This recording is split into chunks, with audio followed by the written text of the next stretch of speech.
You see, I'm asking something which is, can one live a life without having a single conflict? A single effort, without any form of control. Please listen to this. Because we live with effort, we struggle, right? There is always achieving, moving. And so our life is lived in constant struggle, constant battle, constant contradiction. Right? I must do this, I must not do that, I must control myself. Why should I control myself? I'm new. That's old-fashioned. I'll do what I want to do. All that is a movement of violence. Right? Right, sir? Now, I want, if one is inquiring, is it possible to live without any shadow of control? Which doesn't mean doing everything you want to do, which is too childish, because you can't. The permissiveness, now they're turning the other way around. They see the danger of it, and so they don't allow permission, control. Now I'm asking, is it possible to live without any control? Probably you never asked this question of yourself. Now I'm asking you.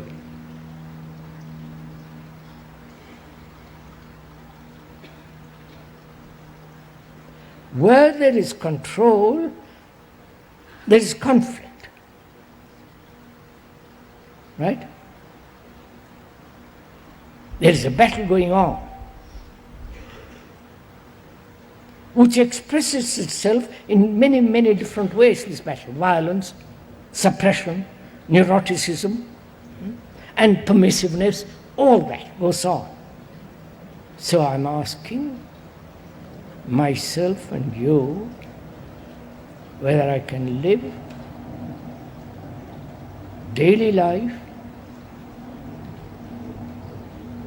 without a shadow of control.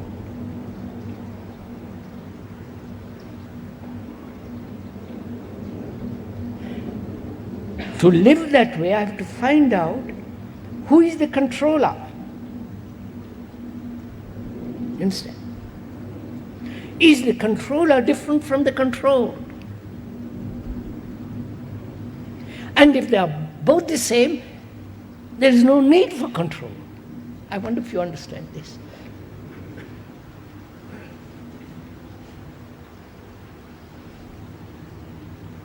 That is, sir, I am jealous.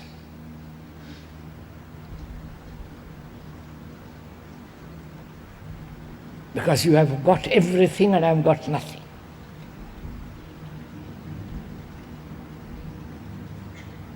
And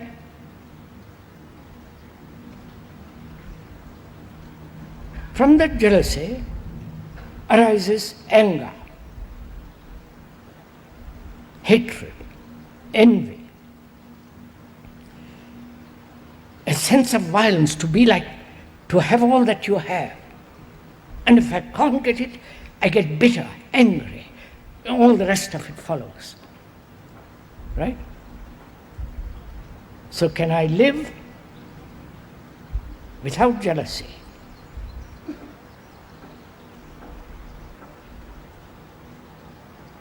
Which means without comparison.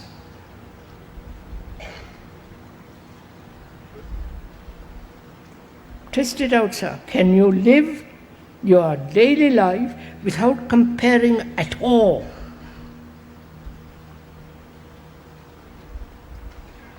Of course, there is comparing when I choose this kind of trouser to the other. I'm not talking about that. I'm talking psychologically, not to have any sense of measurement, which is comparison.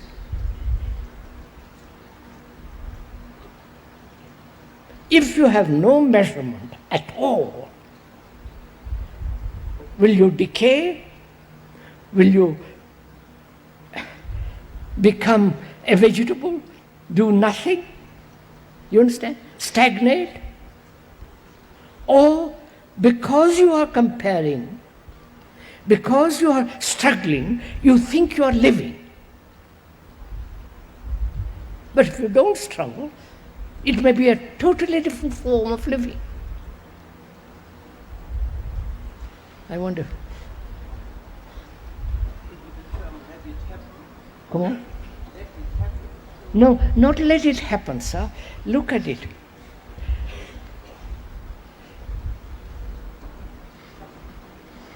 You meet a very intelligent man, erudite, scholarly, well educated, good brain, and all the rest of it.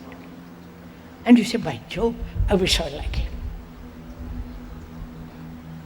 All our education is based on that. You must be as good as your brother, if not better. Right?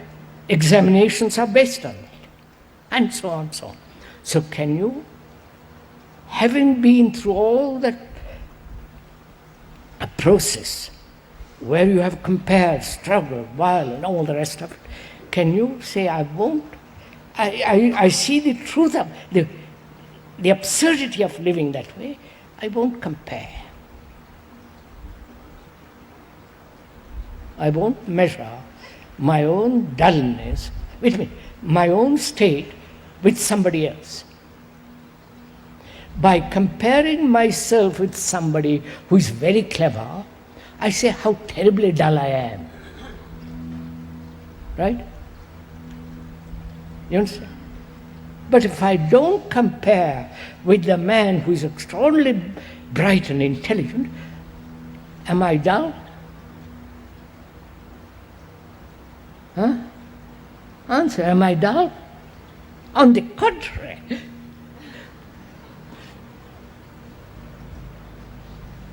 So can you live without comparison? Without the example?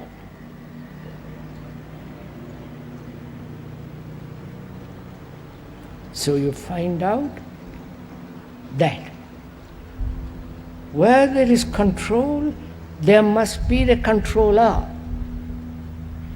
who says, I must control this reaction. Or I mustn't do that. But that has become a habit, doing that. So I must control. Which means I have set a standard. Right? The standard is the measurement according to which I have measured and said this is right.